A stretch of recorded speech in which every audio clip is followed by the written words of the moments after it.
চিকিৎসকের ওপর হামলা হলে কঠোর ব্যবস্থা নেওয়ার হুঁশিয়ারি দিয়েছেন স্বাস্থ্যমন্ত্রী সরদার মোহাম্মদ সাখাওয়াত হোসেন। রাজধানীর শান্তিনগরে হামলার শিকার চিকিৎসক অধ্যাপক ডাক্তার আসাদুর রহমানকে ঢাকা মেডিকেল কলেজ হাসপাতালে দেখতে গিয়ে এই কথা বলেন তিনি।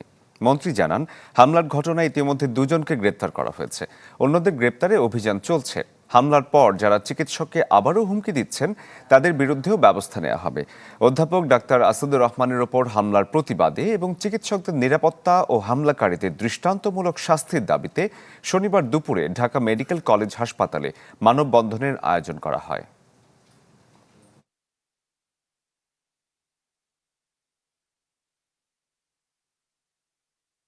আজকেও ওনাকে টেলিফোনে মেসেজ দিয়েছে বিরাট অঙ্কের টাকা দিতে এবং ওদের সাথে কম্প্রোমাইজ করতে হবে। এর মধ্যে পুলিশ গতকাল দুইজনকে অ্যারেস্ট করেছে। বাকি আসামিদেরকে অ্যারেস্ট করার জন্য পুলিশের তৎপরতা বিদ্যমান, ট্র্যাকিং করার চেষ্টা করতেছে। অনেক সময় আসামিরা জায়গা বদলিয়ে ফেলে, এই কারণে পুরোপুরি পারে না। তবে পুলিশ তৎপর আছে এই ব্যাপারে আসামিদের গ্রেপ্তার করার জন্য।